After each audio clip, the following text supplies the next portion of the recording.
हमारे शरीर के अंदर 72,000 नाड़ियां हैं और नाड़ी तंत्र जो है बहुत शरीर के लिए इम्पोर्टेंट होता है। और इम्पोर्टेंट होने के कारण हमारे शरीर के अंदर जो नर्वस सिस्टम है उससे पूरे शरीर का ब्लड सर्कुलेशन, खून का आदान प्रदान करना ये नसों का काम होता है।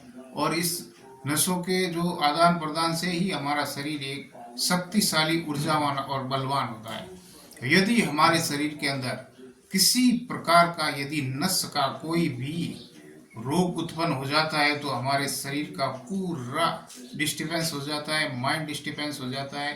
शरीर में अन्य प्रकार के अनेक प्रकार के जो रोग होते हैं, दर्द होते हैं, वो शुरू हो जाते हैं। इस वीडियो को आप स्क्रिप्ट मत करना, इस वीडियो को पूरा ध्यान से देखना, तो आपको बात कोई समझ में आएगी। और स्क्रिप्ट करने से आपको कुछ बात समझ में नहीं आएगी, क्योंकि एक स्वास्थ्य की बात है और स्वास्थ्य सबसे पहले इम्पोर्टेंट होता है। पहला सुख निरोगी काया, बाकी उसके बाद में सब बाद में होता है। इसलिए नाड़ी तंत्र की मैं बात कर रहा हूँ। नाड़ी तंत्र के देखो, शरीर के अंदर स्पाइनल कोड, सर्वाइकल कोड जो भी होता है, उसके जो बैलेंस नसें होती है पीछे जो रीढ़ की हड्डी के पास में होती है बैलेंस नसें, उसमें यदि किसी प्रकार को गर्दन से लेके कमर तक किसी प्रकार की यदि नाड़ी तंत्र के अंदर कोई समस्या हो जाती है तो उसमें दर्द शुरू होता है। दर्द इतना होता है कि आप खड़े नहीं हो सकते, बैठ नहीं सकते, चल नहीं सकते। इस प्रकार का दर्द होता है, आप पूरा माइंड डिस्टर्ब हो जाता है। इसको न्यूरो कहते हैं। और न्यूरो ही हमारे शरीर को कोई भी भार उठाने में, चलने में और ऊपर चढ़ने में, नीचे उतरने में ये होता है। तो इसमें नाड़ी तंत्र के अंदर कई कई बार क्या है, हाथों पैरों में झंझनाहट ऐसी लगती है जैसे हमें लगता है कोई करंट आ गया, इस प्रकार। क्योंकि उस जगह पर वो खून पहुंचता नहीं है, ब्लड उस जगह पहुंचता नहीं है। और जो नाड़ी तंत्र के अंदर उस जगह वो चीज़ नहीं पहुंचने का कारण ये होता है कि उसके अंदर वात जो हवा होती है वो नस के अंदर हो जाती है, उसको धीरे धीरे वो ब्लड को आगे नहीं जाने देती।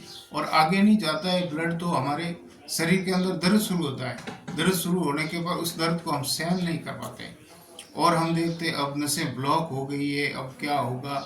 तो इस प्रकार से ये दर्द शुरू होता है। तो उसके बाद में ऐसा होता है कि घुटनों के अंदर भी नसों का बहुत मिलन होता है। वहाँ पर यदि ब्लड सर्कुलेशन बराबर नहीं होता तो घुटनों में दर्द शुरू हो जाता है, रीढ़ की हड्डी में शुरू होता है, कमर में शुरू हो जाता है। ब्लड का हर जगह पहुंचना जरूरी है, इसलिए हमें स्वस्थ रहना जरूरी है। स्वस्थ रहने के लिए कई प्रकार की हमें उठना बैठना योगा वगैरह करते हैं, तो उससे हमारा जो नाड़ी तंत्र एकदम स्वस्थ रहता है।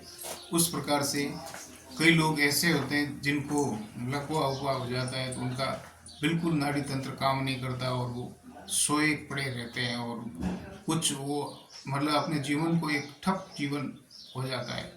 तो नाड़ी तंत्र को हमेशा मजबूत रखने के लिए हमें प्राणायाम योगा करना चाहिए, जिससे ऑक्सीजन की मात्रा उस जगह पहुँचे और उस ब्लड सर्कुलेशन को बराबर रखे। बराबर रखने से ही हमारा नाड़ी तंत्र काम में होता है। पैरों में सूजन भी आ जाती है यदि ज़्यादा दर्द होता है तो इस दर्द से छुटकारा पाने के लिए कुछ मालिश वगैरह करनी चाहिए और कुछ ऐसे गर्म तेल होते हैं उनकी मालिश करनी चाहिए। न्यूरो की टेबलेट लेनी चाहिए, जो डॉक्टर की सलाह से होता है। डॉक्टर की सलाह से न्यूरो का हम जो टेबलेट लेते हैं तो उससे हमारे जो नसों के अंदर ब्लड सर्कुलेशन बराबर रहता है, ब्लड गाढ़ा हो जाता है, उससे भी हमारे ये समस्याएं होती है।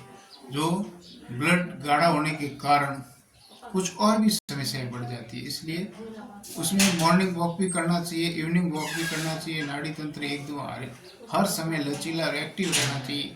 उस हिसाब से हम अपने स्वास्थ्य के प्रति ध्यान देते रहेंगे तो हमारा स्वास्थ्य एकदम अच्छा रहेगा। और इसके बाद में जो है कुछ जो होते हैं घरेलू नुस्खे और कुछ आयुर्वेदिक वस्तुएं भी होती है, उसको भी हमें आजमाना चाहिए। नाड़ी तंत्र के अंदर हमें जो सरसों का तेल है, तिल्ली का तेल है, स्नान करने के बाद में हमें उसका मालिश करना चाहिए और हमें धूप में बैठना चाहिए। उससे शरीर में जो गर्माहट रहती है और नाड़ी तंत्र अच्छा काम करता है। इसी प्रकार से हमारे जो नाड़ी तंत्र के ऊपर हमें ध्यान देना चाहिए, क्योंकि स्वस्थ शरीर ही सबसे बड़ा धन होता है। हमारे यदि बोल आपको पसंद आए, लाइक से सब्सक्राइब कमेंट जरूर करना। जय श्री राम, जय श्री कृष्णा।